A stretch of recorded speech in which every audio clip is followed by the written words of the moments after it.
안녕하십니까. 라디오 오늘 반근영입니다. 공조수사본부가 12.3 내란 사태를 일으킨 윤 대통령 수사를 위해 한남동 대통령 관저로 출석 요구서를 발송했습니다만 우편물 수취가 거부됐습니다. 공수처는 출석 요구서에 내란 우두머리 혐의가 적시됐고 오는 18일 오전 10시까지 공수처 검사실로 출석하라는 내용이 담겼다고 밝혔습니다. 한편 윤석열 대통령 측이 헌법재판소 판결을 앞두고 시간 끌기 전략에 들어간 게 아닌가 하는 분석이 곳곳에서 나오고 있습니다. 헌법재판소는 180일 안에 결론을 내도록 돼 있고 헌재가 국정혼란 최소화를 위해 최대한 빠르게 절차를 진행할 거라는 관측도 나오고 있는데요. 하지만 헌법재판관 3명의 인준 절차를 두고 논란이 일고 있기도 합니다. 시간을 끌면 유리하다고 생각하는 걸까요? 온 국민이 지켜본 범죄가 시간을 끈다고 달라질 순 없겠습니다. 12월 17일 화요일 라디오 오늘 광고 듣고 시작합니다. RSV 알고 계신가요? RSV는 독감 바이러스만큼 전염성이 강한 급성 호흡기 감염 바이러스로 영유아나 60세 이상 성인에서 감염 시 폐렴 등 심각한 합병증으로 이어질 수 있습니다. 주로 독감 바이러스와 비슷한 시기에 발생하는 RSV. 자세한 내용은 의사와 상담하세요. 이 광고는 RSV 질환인식 캠페인입니다. 마음에 폭풍이 몰아치는 하루였다면 잠시 귀 기울여 보세요. 이 소리는 스트레스 감소를 도와주는 안마의자 LG 힐링미의 마인드 케어 사운드입니다. 휴식의 새로운 바이브 LG 힐링미 MX9. 팀장님, 연금도 투자하세요? 알아서 크는 연금은 없으니까 투자해야죠. 아, 투자의 차이가 연금의 차이? 이제 연금도 투자다. N2 퇴직연금. 역시 고용노동부가 선정한 2024년 퇴직연금 우수사업자. NH투자증권. 원금 손실 유의, 가입 전 상품 설명서 및 약관 필독. 독일도 돌았다. 스위스도 돌았다. 대성보일러도 유럽처럼 빙 돌았다. 원통형 콘덴싱으로. 대성보일러가 만드는 유럽형 콘덴싱의 시대. 당신의 콘덴싱은 유럽형입니까? 대성이 내일을 위합니다. 대성보일러. 캠코가 뭘 하는지 알아? 캠. 부채로 힘든 서민들이 다시 일어날 수 있도록 기회를 캠. 위기에 빠진 기업이 다시 도전할 수 있도록 가능성을 캠. 더 많은 국민이 국가 자산을 누릴 수 있도록 가치를 캠. 언제나 당신 편에 서서 대한민국의 자산을 희망으로 바꾸는 일. 우리가 가장 잘하는 일이니까. 대한민국 희망을 캠. 이 캠페인은 금융위원회, 한국자산관리공사 캠코가 함께합니다. 건너오세요. 당신의 퇴직연금이 원하던 글로벌한 세계로. 내 연금 상품 그대로 중도해지 없이도 실물 이전은 지금이다. 수익률이 중요한 퇴직연금은 글로벌 투자하는 연금 미래에셋 증권으로. 원금 손실 유의, 투자 전 상품 설명서 및 약관 필독. 12월 17일 화요일 라디오 오늘입니다. 일부 새로운 시각으로 지역의 문제를 함께 생각해보죠. 허순규의 청년생각, 안동 청년 공감 네트워크 허순규 대표와 함께합니다. 2부 이슈 오늘에서는 비상계엄 선포 이후 우리 지역에서도 탄핵을 위한 집회가 잇따랐는데요. 잠시 후 안동 환경운동연합 김수동 의장 연결해 함께 이야기 나누겠습니다. 이어서 최혜원 시사평론가와 함께합니다. 한 주간의 시사 이슈를 알아보는 시간 최혜원의 시사 따라잡기 준비되어 있습니다. 라디오 오늘 유튜브로도 다시 들을 수 있습니다. 많은 애청 바랍니다.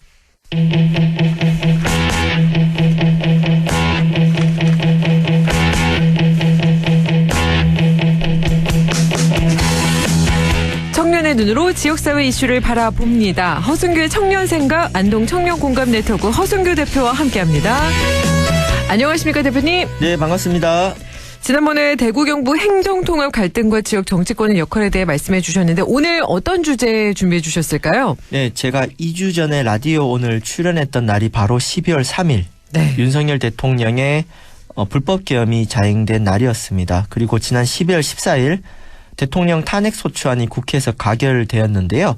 오늘은 윤석열 탄핵이 우리 지역 정치에 미치는 영향을 살펴보고 앞으로 나아가야 할 방향에 대해서 말씀드리고자 합니다. 네, 불법 계엄 이후 대통령 탄핵 소추안이 국회에서 가결될 때까지 우리 지역에서도 시민분들의 많은 활동이 있었습니다. 그렇죠? 네. 일단은 토요일에 지역별로 집회, 네. 안동 시국대라든가 이런 네. 집회가 있었고 1인 시위, 기자회견 등 우리 지역민들도 이 계엄 불법 계엄에 대해서 규탄하는 많은 활동들이 있었습니다.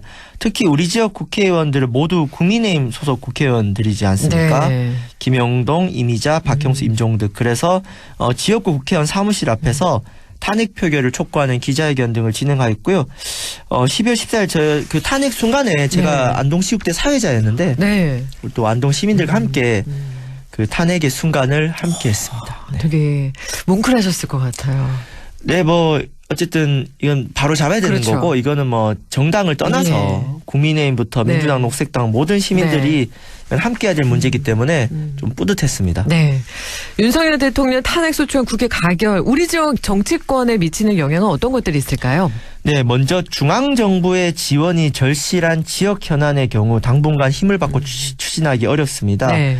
특히 지역의 최대 현안인 경북대구 행정통합, 이철우 도지사, 홍준표 시장, 행정안전부와 지방시대위원회까지 사자 합의를 통해서 추진되었던 그 행정통합 추진은 네. 아마 당분간 사실상 중단되었다고 볼 수 있습니다. 네. 대통령 탄핵 국면이 그러면 경북 대구 행정통합 추진에 이게 지금 사실상 중단되었다라고 말씀하셨는데 어떤 영향을 미쳤을까요?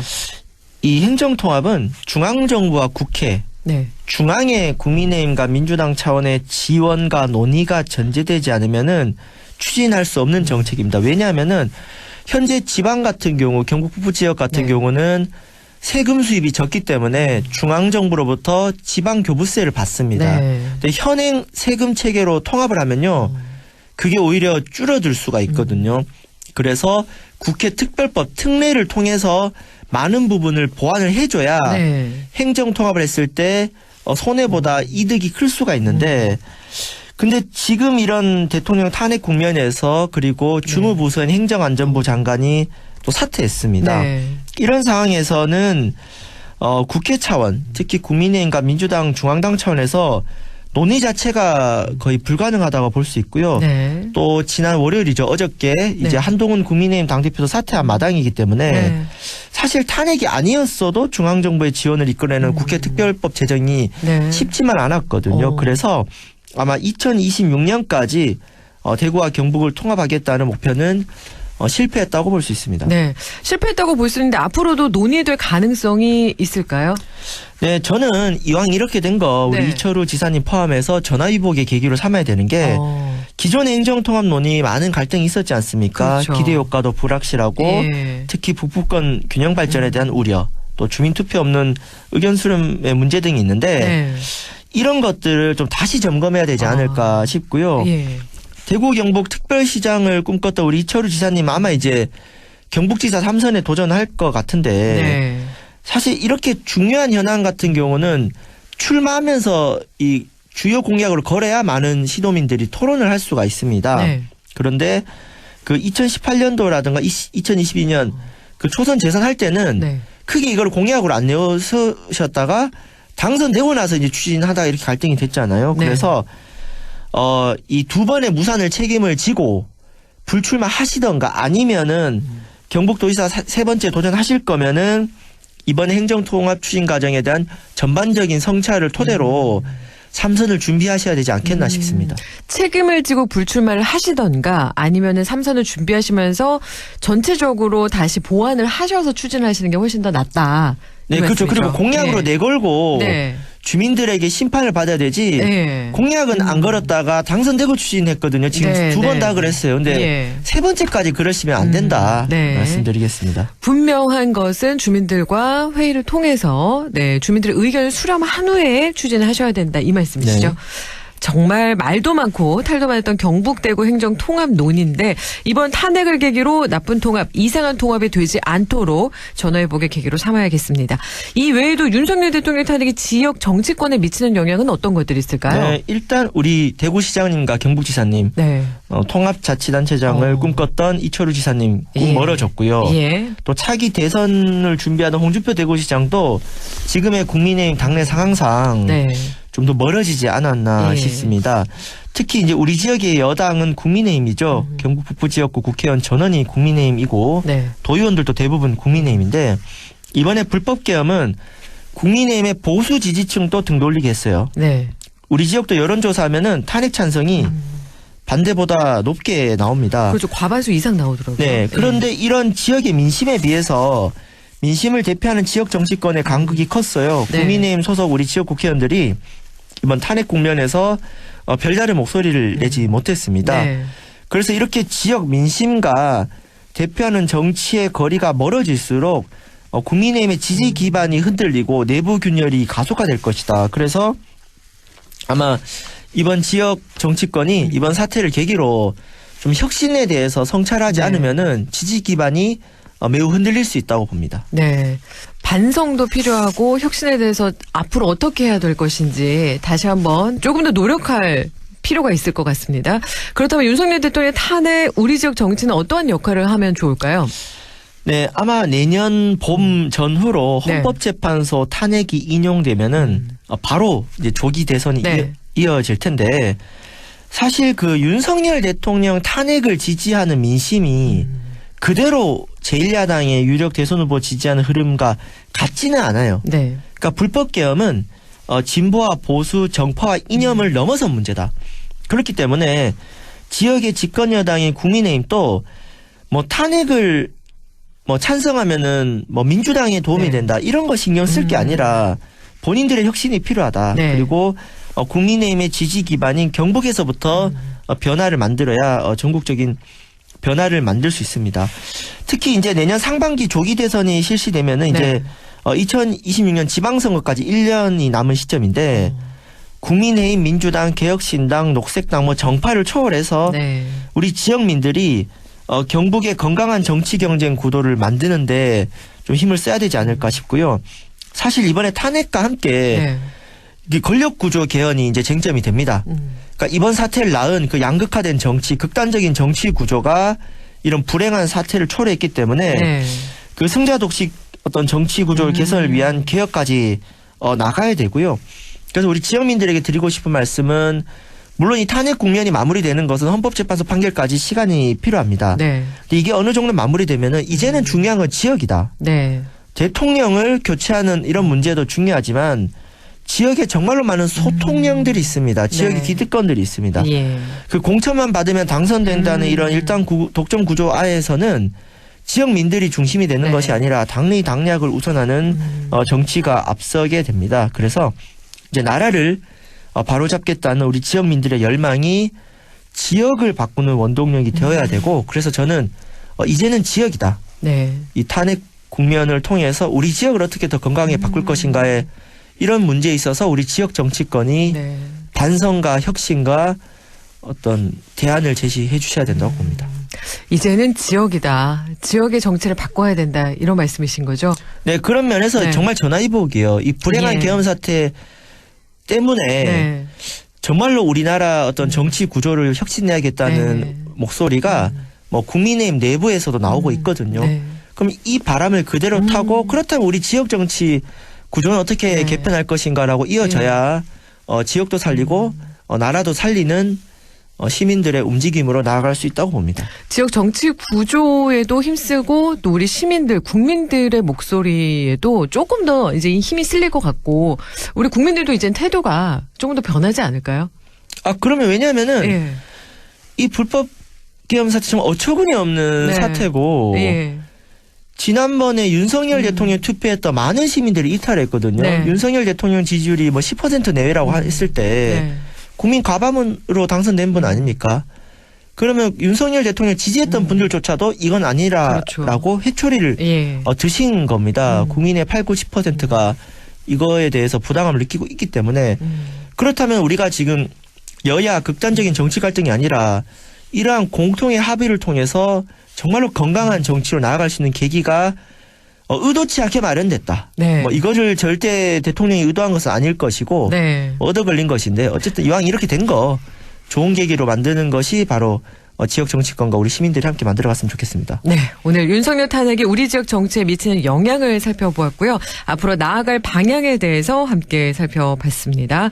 불법 개혁 탄핵이 그저 대통령을 교체하는 데 그치는 것이 아니라 우리 지역의 기득권 정치 구조를 바꾸고 지역의 변화의 계기가 될 수 있도록 지역민들의 힘이 필요하고 역할이 필요하다고 우리 허순규 대표님께서 말씀해 주셨습니다.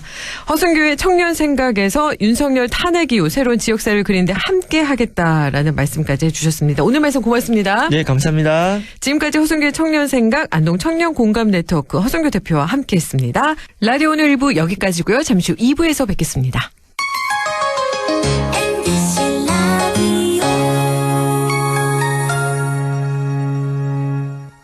나에게 딱 맞는 대학, 나에게 꼭 맞춘 대학. 나만의 경쟁력을 원한다면 안동과학대학교로 오라. 시대에 딱 취업 중심 실전학과, 학생의 꼭 현장 중심 실무교육, 취업에 맞춤, 내 꿈에 맞춤, 나의 드림핏 안동과학대학교. 오늘도 안전하게 음주운전 예방수칙 알려드립니다. 첫 번째, 술자리가 예정된 경우 미리 귀가 방법을 정하고 차는 가져가지 않는 것이 안전합니다. 두 번째, 음주 후 자전거나 전동 킥보드를 이용하는 것도 음주운전 처벌 대상에 포함됩니다. 세 번째, 과음을 한 다음 날에는 대중교통을 이용해주세요. 숙취 음주운전 역시 처벌 대상입니다. 네 번째, 음주운전을 방조하는 경우에도 3년 이하의 징역형 또는 1,000만 원 이하의 벌금형에 처해질 수 있습니다. 적극적으로 말려주세요. 위험한 음주운전 미리 예방하여 소중한 생명을 지켜주세요.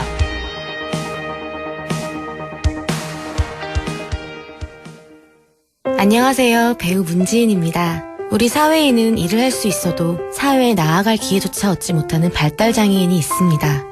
그 여정에 함께하는 위드 슬로우 스타터 캠페인을 시작합니다. 더 많은 첫걸음이 시작될 수 있도록 발달장애인의 출발을 응원해주세요. 공익광고 협의회.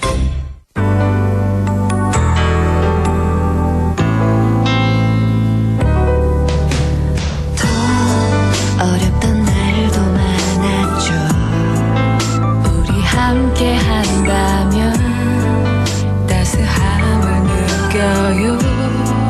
사랑이 있어요. 소중한 꿈을 이뤄봐요.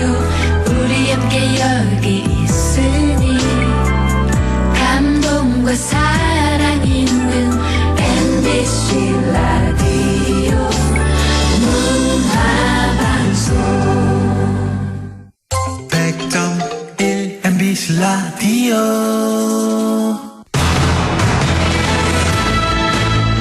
라디오 오늘 2부 순서 이슈 오늘입니다. 윤석열 대통령 탄핵을 위해 지역사회에서도 여러 시민이 모였는데요. 힘을 모아 한 목소리를 냈죠.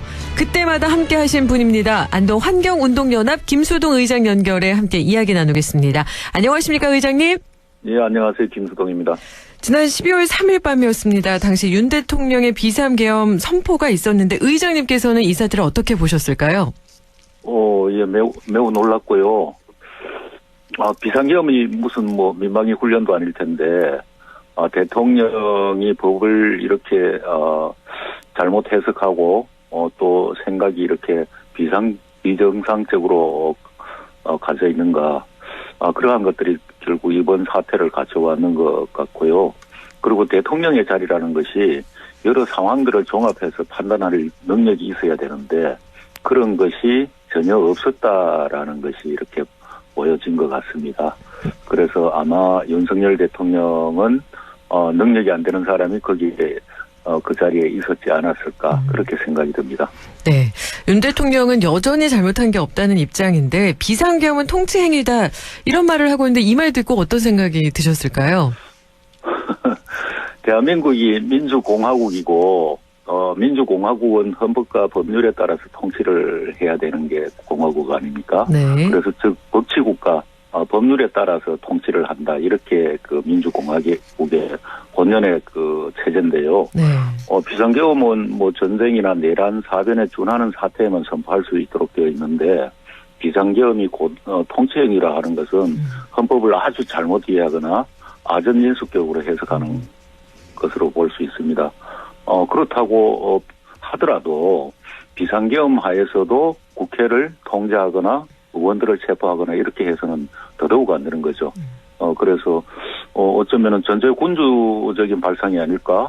왕조 시대에도 폭군을 제외하고는 이런 일이 거의 없었죠. 네. 전제군주적 발상이다 이런 말씀해 주셨는데 우리 네. 지역에서도 탄핵과 하해를 촉구하는 시위가 이어졌는데요. 시민들 분위기는 어땠을까요? 분위기는 시민들은 정말 많이 놀랐고요. 네. 저와 마찬가지로 놀랐었고, 그리고 또 신속히 비상계엄이 해제되고 나서, 국민들이 정말 허탈하고 절망하고, 분노를 많이 했어요. 네. 그래서 뭐 남녀노소 할 것 없이, 심지어는 초등학생들까지, 네. 윤석열 대통령의 이런 헌법 유린에 대해서 붕괴하고, 네. 이를 비호하는 국민의힘까지 이제는 해체해야 된다. 그런 이야기를 했습니다. 네. 분위기가 굉장히 이쪽이 우리가 TK 지역이라고 하는데 네네. 여기에서도 이런 잘못된 폭력 폭거에 대해 가지고 분노를 많이 했죠. 네, 말씀하신 대로 우리 지역이 보수적인 성향이 강해서 혹시나 시위 도중 충돌은 없을까 이런 염려도 있었는데 어땠을까요? 전혀 충돌은 없었고요. 네. 8년 전 박근혜 대통령 국정농단 탄핵 집회 때는 가끔 이제 항의하는 시민도 있었고, 집회 장소에 게시해 놓은 현수막이 떨어지는 일도 있었는데, 네. 이번에는 그런 일은 전혀 없었고, 오히려 그 집회에 필요한 핫팩이나 간식을 전해주기도 하고, 또 자발적으로 성금도 많이 냈습니다. 아, 네. 간식과 핫팩 또 성금까지 이렇게 네. 시민들의 힘이 모아졌는데요. 국민의힘 김영동 의원실 관계자가 탄핵 동참을 촉구하는 현수막 업체에 전화를 해서 막말을 한 경우가 있었다고요? 윗물이 맑아야 아랫물이 맑다. 네. 대통령도 전혀 상식적이지 못한 일을 했고, 또 심지어는 지역구 국회의원 사무실에서조차 이런 이 탄핵 반대는 내란 동조다. 이런 더불어민주당 현수막을 이렇게 걸었었는데, 네. 김영동 의원 지역구 사무실 앞에다, 길거리에다 걸었었죠. 예. 근데 나중에 확인된 것이지만은, 김영동 의원 지역구 사무실의 인턴 직원이라고 하는데, 이 현수막을 그 업체에다가, 떼지 않으면은 칼을 들고 가겠다. 이런 어쩌면은 대통령의 국회의원, 국회의원의 직원, 사실 국민들의 의식은 굉장히 발전하는데 네. 정치인들은 후진적 사고를 가지고 있지 않나 그렇게 생각을 합니다. 칼을 들고 가겠다. 전화 받으신 분 정말 깜짝 놀라셨겠어요. 예, 그렇죠. 예. 지난 주말 국회에서 탄핵안 표결이 있었고 결국 탄핵안이 통과됐는데요. 탄핵안 통과는 어떻게 보셨을까요? 예, 탄핵안이 겨우 이제 200표를 넘겨서 204표로 이렇게 탄핵안이 통과가 됐는데요. 탄핵을 시킨다라는 것은 제가 봤을 때는 당연한 결과이고, 네. 그러나 국민의힘 의원들이 반대를 많이 했다는 것은 반헌법적 비상계엄 선포에 대해 국민의힘 의원들은 국가나 국민의 안위보다는 국민의힘 당이나 자신들의 정치적 이해관계를 우선했다고밖에 볼 수 없습니다. 그래서 그 대통령의 그 당의 국회의원들은 국가나 국민의 안위보다가 자신들의 이해관계, 자신들의 이익을 우선했다라는 것이 여실히 보여준 거라고 그렇게 생각을 합니다. 그래서 국민의힘이 정치성이 어디에 있는 것인가, 국민들이 이번엔 똑똑히 알았다고 그렇게 보여집니다. 네. 이번 비상계엄 사태와 이후 탄핵까지 우리 지역 국회의원들의 행보에 대해서는 어떻게 평가하고 계실까요? 일단 안동 예천 지역의 김영동, 영주, 봉화, 문경의 임종득, 상주의 이미자 이러한 의원들이 있었는데요.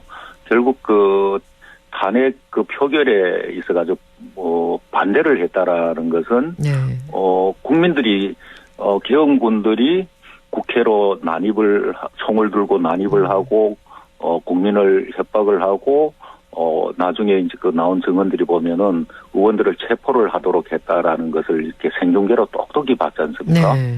그래서 국민들이 불안과 공포에 떨었는데 국민의힘은 8년 전 박근혜 대통령 탄핵으로 인한 트라우마 때문에 탄핵 반대 당론을 결정을 했잖아요. 네. 그래서 결국 두 번의 탄핵 소추안 표결 끝에 탄핵이 결정됐는데 정작 그 탄핵 트라우마는 의원들 국민의힘이 있는 것이 아니고 이것을 겪어내야 했던 국민들이 트라우마를 가지고 있죠. 네. 그런데 그렇더라도 국민들은 이런 잘못된 대통령은 탄핵을 해야 된다라고 분노를 했었고, 근데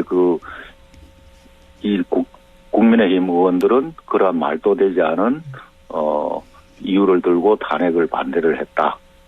그리고 또 이런 이야기도 했잖아요. 1년이면 잊어버리고 오히려 의리 있다고 또 찍어준다. 네. 이러한 발언들. 네네. 그야말로 국민들을 자신들을 국회의원이나 대통령을 시켜주는 도구로서만 이렇게 본 거죠. 그래서 단적으로 말하면 국민들을 생각 없는 개돼지로 봤다. 예. 이후에 국민들이 이러한 것들을 다 잊어버리고 또다시 찍어줄까요? 그렇지는 않을 것 같습니다. 네. 국민들을 도구로 보았다. 이런 말씀까지 예. 해주셨는데, 탄핵안은 통과했지만 거쳐야 할 절차가 참 많겠고요. 우려되는 점도 있는데 앞으로 바라는 점이 있다면 말씀해 주시겠어요? 우선 기본적으로 정치적 이해관계를 떠나가지고 안보와 경제, 민생을 잘 수습하는 길로 나가야 되겠고요. 여기에는 여야를 넘어서서 지금 대통령 대행체제이긴 하지만은 이 여야 정치인들이 다 같이 힘을 모아서 지금의 사태를 수습해 나가도록 해야 되는 것.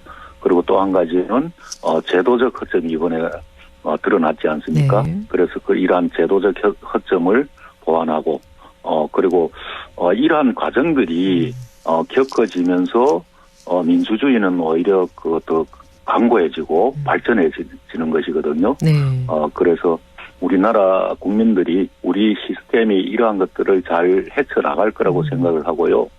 그리고 지금 남은 과정이 헌법재판소에서 이걸 탄핵을 파면을 시킬 것인가 안 시킬 것인가 이러한 과정들이 남아 있는데 헌법재판소에서도 이번에 생중계 하듯이 이 불법 비상계엄 사태를 다 봤기 때문에 국민의 정서에 반한 결정은 나오지 않을 거라고 그렇게 생각을 합니다. 네. 여야가 같이 힘을 모아야 되고 제도적 허점을 보완해야 되고 또 이번에 우리 시스템 그리고 또 국민들이 민주주의를 더 발전시킬 거다. 또 헌법재판소는 국민의 정서를 반영할 거다. 이런 말씀해 주셨는데 제가 맞게 정리했을까요?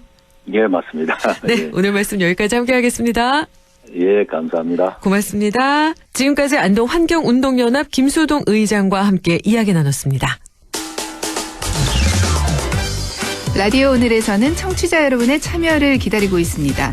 우리 지역에서 발생한 사건 사고 소식이나 함께 토론하고 싶은 내용을 안동 MBC 홈페이지 라디오 오늘 게시판에 올려주시기 바랍니다. 전화와 문자 참여도 하실 수 있습니다. 전화는 851국에 7191번, 문자는 샵 0913번으로 보내주시면 됩니다. 문자는 단문 50원, 장문 100원의 정보 이용료가 있습니다. 여러분의 많은 참여 바랍니다.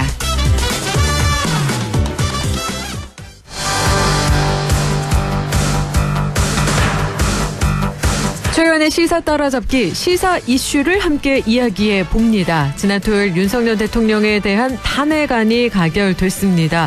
1차 탄핵이 부결되었던 지난주와는 확실히 달라졌는데요. 최연의 시사 따라잡기 오늘 탄핵 이후 전국 전망에 대해 최연 시사평론가 연결해 자세히 알아보겠습니다. 안녕하십니까, 평론가님? 반갑습니다. 최연입니다. 사실 지난주까지만 해도 정치는 물론 특히 경제 부분에 있어서 대단히 비관적이었죠? 예.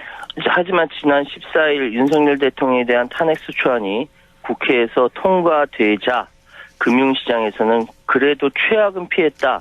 안도의 목소리가 나왔습니다. 이 대형 불확실성을 해소한 국내 증시는 본격적으로 상승 재료로 모색할 것으로 예상되지만 이미 약해질 대로 약해진 펀더멘탈 기초 체력과 여전히 높은 원달러 환율이 걸림돌이 될 것이다. 네. 이런 우려가 큽니다. 시장이 우려했던 최악의 시나리오는요. 탄핵안이 부결되고 또다시 재상정되고 이것이 계속 장기화되는 상황을 가장 걱정했어요. 네. 그런데 다행히 대형 불확실성이 해소된 거죠. 탄핵으로 인해서. 일단 사건 접수 후 180일 이내로 탄핵 인용 여부를 결정하고 인용되면 60일 이내 대선이 치러지는데 이 상황이 워낙 긴박하다 보니까 생각보다 굉장히 앞당겨질 것 같습니다. 네. 정치 불안이 촉발한 개인 투자자들의 투매는 어떤지도 살펴볼까요? 그나마 좀 잠잠해지는 분위기입니다. 이 탄핵 국면으로 진입과 계엄 사태 수습 과정이 가속화되면서 안정화 국면으로 전환됐다라고 보이고요.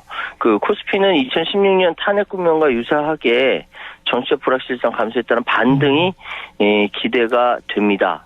그런데 여기서 관건은 지수 상승폭이 얼마나 되느냐. 일단 현재로서 지금 상황을 보니까 비상계엄 사태 이전의 수준은 무리 없이 회복을 했습니다. 코스피 코스닥 모두 다 계엄 이전으로 회복이 됐는데 이게 그다지 그렇게 희망적이지 않은 것이 이후에 지수의 그 강한 상승세가 쉽지 않다. 왜? 내년에 1%대 저성장이 예상되는 상황입니다. 1.9%인가 그렇대요. 게다가 이제 원달러 환율이 어제 보니까 1,435원까지 올랐더라고요. 외국인 수급이 여건이 한층 악화됐기 때문입니다. 네, 한동안 코리아 디스카운트 이야기가 많아서 외국인들에게 악영향을 미치는 거 아니냐 이런 분석도 나오는데 현재 외국인 동향은 어떤가요? 최근 순매도의 규모가 다소 줄긴 했지만 이 대형주보다는 낙폭이 큰 과대 종목에 대한 저가 매수세라서 큰 의미를 두기 어려운데 이게 이제 이 12.3 그 내란 사태가 나기 전부터 외국인들이 국내 진출을 떠났어요. 국장을 떠났어요. 예. 그러다 보니까 당분간 수급 개선을 기대하기가 좀 힘듭니다. 네. 이 상황이 얼마나 오래 갈지 이것이 좀 걱정이 되고요. 또 이제 무작정 팔아버리는 투매는 좀 사그라졌지만 여전히 또 국내 증시를 떠나는 개인 투자자도 많아졌습니다. 네. 지금 보니까 관련 통계가 집계된 2011년 이후 역대 최대 규모 91조 원 규모로 떠났다라고 합니다. 이 정치 불안이 야기한 개인의 공포 심리는 좀 완화됐지만 지수 자체가 이게 우상향으로 올라가기에는 좀 어렵지 않을까 그런 걱정거리가 계속 생기네요. 네, 그렇습니다. 다음 내용은 최유한 평론가께서 제보 받으셔서 제보한 내용이라고 들었는데요. 그러니까 비상계엄 선포 한 달 전 11월경인데 이때 김용현 전 국방부 장관이 여러 수행원을 거느리고 국회 건물에 답사하는 것 같은 그런 모습을 보였다라는 얘기인데 비상계엄을 앞두고 미리 답사했던 걸까요? 그러니까 정확하게 말씀드리면요. 이 내용은 SBS 그것이 알고 싶다에 제보를 했고요. 제가 인터뷰를 했고 내용이 나와 있습니다. 한번 우리 청취자 여러분 확인해 보셨으면 좋겠고요. 이 사항, 그러니까 그 11월 8일, 그러니까 거의 뭐 12.3 사태가 나기 한 달 정도로 거슬러 올라가서 당시 국정감사는 다 끝났는데 김용현 전 국방부 장관이 국회에 한 20여 명의 수행원들을 대동하고 이 국회 경내 이곳저곳을 다니면서 막 손가락질로 뭐 이렇게 뭐 가르치고 사람들이 거기 막 집중하고 이런 모습이 잡혔어요. 제 지인이 국회에 무슨 회의가 있다고 갔다가 김용현 장관 유명하니까 그냥 근데 기분이 좀 쎄하더래요. 그러니까 장관이 어디 이렇게 이동할 때 한 수행원들 서너 명 데리고 다니는 거는 이해되는데 이 군인으로 보이는 사람들 아마 좀 방첩사나 정보사가 아닐까 생각되는데 20여 명을 데리고 다녔다는 거예요. 경례를. 여기저기 다녀서 그냥 아무 생각 없이 사진을 찍었는데 11년 사태가 나고 나서 나중에 딱 생각나서 보니까 아 이거 사전 답사한 거 아니냐. 이런 생각에 대해서 저한테 제가 방송한다고 하니까 제보를 해줬어요. 마침 그때 SBS 그것이 알고 싶다 인터뷰가 잡혀서 제가 거기다 제보를 했고 방송이 됐습니다. 그러니까 청취자 여러분께서 한번 그것이 알고 싶다 지난주 거 한번 확인해 보시고 각자 판단하셨으면 좋겠어요. 저 이거 보면서 소름이 쫙 끼치더라고요. 그러니까요. 다음 네. 이야기로 또 넘어가 보겠습니다. 시간을 조금 거슬러 올라가서 윤 대통령이 탄핵 가결 직후에 마지막 담화를 발표했는데 사과의 한마디가 없었습니다. 맨 끝에 저는 결코 포기하지 않겠다. 네. 저를 향한 질책, 격려와 성원 모두 마음에 품고 마지막 순간까지 국가를 위해 최선을 다하겠다라고 했습니다. 위헌적이고 불법적인 비상계엄 선포와 탄핵에 따른 국가적 혼란에 대한 사과는 단 한마디도 없었어요. 이전 정부 공격하고 임기 동안 성과를 자화자찬합니다. 네. 수출이 살아나면서 경제가 활력을 되찾고 조금씩 온기가 퍼져나가는 모습에 힘이 났다. 대한민국 국제적 위상이 높아지고 우리 안보와 경제 튼튼해지는 모습에 피곤도 잊었다. 그동안의 노력이 허사로 돌아가지 않을까 답답했다. 그러니까 전혀 딴 세상에 사는 사람 같았어요. 네. 이게 그 윤석열 정부가 들어서고 나서 수출이 계속 우하향으로 떨어졌거든요. 예. 경제 활력 되찾는다? 우리 자영업자들 1년에 100만 명씩 문 닫았어요. 이런 상황에 정반대로 이야기한다는 것은 참모들이고 각 장관들이고 간에 국무위원들이 대통령의 눈과 귀를 다 가리면서 그리고 대통령 또 엉뚱하게 음모론적인 네. 그 유튜브 방송이나 보면서 부정선거 생각이나 하고 그러니까 이런 얘기가 나오지 않느냐. 그래서 사람들이 이거 보면서 정상적인 사고방식, 정상적인 상황 판단을 하지 못한다. 이번에 탄핵돼서 정말 다행이다. 네. 라고들 이야기할 수밖에 없죠. 예. 딴 세상 사람 같다. 정상적인 사고방식을 하고 있지 않다라는 말씀까지 해주셨는데 그리고 또 황당했던 건 조금 더 확인이 있어야겠지만 지난주 정말 아주 경악스럽다 이런 얘기들이 많이 나오고 있는데 방송인 김어준 씨의 소위 HID 공작 암살 쪽 이야기인데요. 예. 현재 확인된 사실이 있을까요? 그러니까 조금씩 확인 이제 그 부승찬 의원이라든지 김병주 의원이라든지 계속 확인 작업을 하고 있는데 딱 증거가 이거다라고 나온 건 없어요. 증언만 나오고 있고. 네. 그러니까 과방위에 그 방송인 김여준 씨가 참고인에 출석해서 당시 자신이 받았던 충격적인 제보 내용을 공개했는데 첫 번째가 체포되어 이송되는 한동훈 대표를 사살하라. 난리가 났었죠. 예. 네, 두 번째는 조국, 양정철, 김어준 체포되어 호송되는 부대를 습격해서 구출하는 신용을 하다가 도주한다. 그 이후에 북한 군복을 어디 일정한 데 매립했다가 나중에 꺼내서 이거는 다 북한이 소행이다. 얘기하고 이게 다 지금 북한에서 했다라고 이렇게 종북 세력 이런 걸로 맞춰가기 위해서 나온 거 아니냐라는 합리적 의심이 나올 수밖에 없죠. 예. 그러면서 자신이 제보받은 정보 출처 일부를 국내 대사관이 있는 우방국이라고 언급을 했습니다. 네. 근데 이 MBN에서 취재했는데요.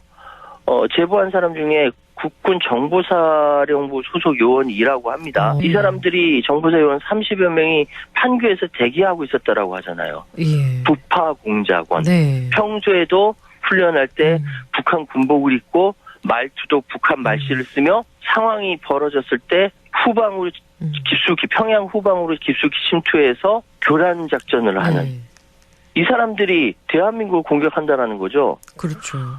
와 이게 정말 말이 안 되는데 이게 현실이 영화나 드라마보다 더 하니까 그렇죠. 영화나 드라마는 개연성 없으면 욕 먹거든요. 현실이 더 하니까 이게 너무나 큰 충격입니다. 정말로. 네. 증거가 확실하지는 않지만 정말 충격적인 증언인데요. 이 신빙성을 꼭 확인해 봐야 한다라는 생각이 드는데 중요한 건 김용현 전 국방부 장관이 계속 북한을 자극하고 소위 북풍을 유도했다는 거 바로 이거죠. 청취자 여러분께서도 확인하실 수가 있어요. 올해 뉴스 검색해 보시면 24년 초부터 서해에서 지속적으로 포사격 훈련을 했습니다. 6월 초에 9.19 군사합의 효력 정지시킨 뒤 연평도에서 K9 자주포라든지 다른 장 로켓 천무라든지 거의 290여 발을 남서쪽 공해상으로 쏘는 훈련을 했어요. 사실 이 황해도 쪽이나 남서쪽으로 포를 쐈지만 이것이 사거리가 긴 자주포나 다른 장 로켓이기 때문에 이 사격 훈련 한다는 것 자체가 북에 큰 위협이 되는 겁니다. 그러니까 후에 밝혀졌지만 김용현이 계속 북을 자격해서 북의 대응을 유도했고 그래서 대응을 하게 되면 바로 응전하면서 전쟁으로 기울였던 속셈 아니었냐. 그럼 바로 계엄이 합법화되는 거니까. 10월 달에 평양 상공기 지금 군내에서는 확인 불가라고 하지만 무인기 보낸 거, 드론 보낸 거 이거 김용현 전 국방부 장관 지시에 따른 것이다. 군 내부 제보 내용 계속 나오고 있거든요. 네. 게다가 비상계엄 선포 일주일가량 앞둔 주에 북한 오물풍선 원점 타격하라. 원점 타격하라고 명령을 내렸는데 원점 타격이 아니라 북한에다가 포를 쏘라는 거예요. 네. 전쟁 일으키자라는 거예요. 이게 김명수 합참의장에게 내리니까 김명수 의장이 경악하지 않겠습니까? 이거 북에 대한 공격이기 때문에 반대를 했어요. 근데 김용현 장관이 폭언을 퍼부었다는 거 아닙니까? 네. 개념 없는 놈. 쟤 빼. 어디서 빼자는 거예요? 이거 친위 구태타에서 빼자는 겁니까? 물론 이 모든 것을 군 당국이 아니라고 부인하고 있지만 이거 듣고 본 사람들 엄청 많거든요. 네. 제보 계속 나오고. 그러니까 살펴보면은 이 모든 것들을 북이 계속 서해에서 자극하고 반응 없으니까 평양에 드론 보내고 반응 없으니까 원점 타격하라. 그러면 계엄 선포하고 싹 다 잡아들이는. 네. 지금 생각하면은 소름이 끼칩니다. 네. 지금 상황에서 경찰과 공수처, 국방부가 공조수사본부를 출범을 했는데 검찰은 제외됐죠. 지금 수사는 어떻게 되는 걸까요? 이 부분에 대해서는 언론의 책임이 있다라고 생각하는데요. 네. 언론 보도 그대로 경찰, 공수처, 국방부가 공조수사본부를 출범을 했습니다. 검찰은 특별수사본부를 이렇게 따로 하는 것이 아니라 여기에 합세를 해야 되는 거예요. 네. 그런데 지금까지 검찰공화국이라고 비판받았던 검찰이 완전히 태세 전환해서 윤석열 씨를 잡으려고 하는 거잖아요. 네. 박세현 특수본부장 거기서부터 거기 일하고 있는 검사들 한 사람 한 사람이 다 친윤이다, 친한이다, 대거 포진된 사람들이었습니다. 네. 그래서 수사 공정성 자체가 담보되지 않는데 검찰이 지금 윤석열 신병 확보하려고 지금 난리잖아요. 네. 지금까지 검찰공화국이라고 해서 검사들이 얼마나 욕먹었습니까? 네. 지금 검찰이 이 부분에 대해서 수사 손 떼야 됩니다. 언론에서 이걸 지적을 해야 돼요. 근데 언론은 짝짝꿍이 됐는지 검찰 싸고 도는 사람들 너무 많습니다. 지금 공조본이 꾸려져 있고 전문적인 검사들 여기 있고 더군다나 국방부 조사본부까지 합세하면서 민군 간 효율성까지 확보된 상황인데 이게 검찰이 딱 들어가면서 일부러 합동 수사를 혼선을 주기 위해서인지 몰라도 전 그렇게 믿고 싶지 않습니다만 검찰은 당장 이 수사에서 손 떼고 명태균이라든지 이런 김건희 여사에 관련된 수사는 똑바로 했으면 좋겠습니다. 네, 검찰은 손 떼라라는 말씀까지 해주셨고요. 또 윤석열 내란 범죄 옹호하는 언론인들이 있어서 정말 걱정인데요. 극우 친윤 목소리를 가장 크고 열심히 내온 조선일보마저 윤석열이 이 정도까지 갈 줄 몰랐다 이런 상황인데 일부 언론인들의 행태 정말 문제 있습니다. 저는 이제 제 개인적인 생각입니다만 지금도 이 내란 사태를 옹호하고 개인 방송을 통해서 계속 극우파들의 를 선동하는 사람들은 다 내란 동조죄로 잡아 넣어야 된다고 생각해요. 아, 네, 이분들까지. 종북 주사파들이 선전선동을 하고 가짜뉴스 괴담을 유포하고 종북 주사파들이 장악한 언론을 통해 온 세상이 윤석열 대통령을 비난하고 있는 듯 연일 방송을 해대고 있어도 뜨거운 자유우파의 민심을 완전히 가리지 못한다. 이런 이야기가 나옵니다. 비상계엄이 위법이 아닌데도 언론이 위법하다고만 한다. 이런 개인 방송을 해요. 이분들이 또 게다가 라디오를 또 진행을 하셨던 분들이고. 네, 지금은 워낙 비판 목소리 나오니까 물러나긴 했어도 나와서 자기 방송을 이렇게 합니다. 네. 그리고 이 사람들이 더군다나 예전에 레거시 미디어에서 활동했던 사람들이에요. 이 주장에는 이런 공통점이 있습니다. 첫 번째, 윤석열 비상계엄 선포는 헌법상 권한을 행사한 것이 내란이 아니다. 이런 공통점이고 두 번째 공통점은 비상계엄 선포는 야당의 검사장관 탄핵과 예산 삭감 등의 공세 때문이다. 물타기 하는 거예요. 세 번째, 겨우 3시간 소규모 군병력만 동원했는데 그것이 무슨 내란이냐. 3시간이 아니라 2시간이 아니라 단 3분을 했어도 내란은 내란입니다. 그럼요. 그리고 결국 국회가 계엄령을 해제하도록 했고 윤석열이 이를 수행했는데 무엇이 문제냐? 못하도록 막았지 않습니까? 네. 끌어내라고 명령했잖아요. 다 증언이 나오지 않습니까? 예. 언론이 기울어져 있어서 야당 현푸는 비판하지 않고 가짜뉴스로 윤석열 끌어내리기에 혈안돼 있다. 이렇게 이야기하는 것이 정상입니까? 그러면 지금 자신이 가장 중요했던 응원봉을 탄핵봉으로 가지고 나와서 탄핵 흔들었던 우리 MZ세대들은 이거 보면서 좀 뭐라고 얘기합니까? 그러니까요. 초등학생도 지금 나오고 있거든요. 그러니까요. 예. 저는 제 아들과 딸들한테 민망하고 미안해 죽겠어요. 예. 이게 정상적인 언론입니까? 이 극우적인 언론들 내란 동조세를 싹 다 잡아넣었으면 좋겠는데 그건 제 개인 생각이고요. 예. 예. 우리 현명하신 안동현배 씨 들으시는 청취자 여러분께서 아주 명확하게 판단하실 거라고 저는 생각합니다. 네. 정말 우리는 격변하는 역사의 한복판을 지나고 있는데요. 계속 살펴보고 저희가 한 목소리를 내야 된다라는 생각도 듭니다. 오늘 말씀 여기까지 함께하겠습니다. 고맙습니다. 예, 감사합니다. 지금까지 최희원 시사평론가와 함께했습니다.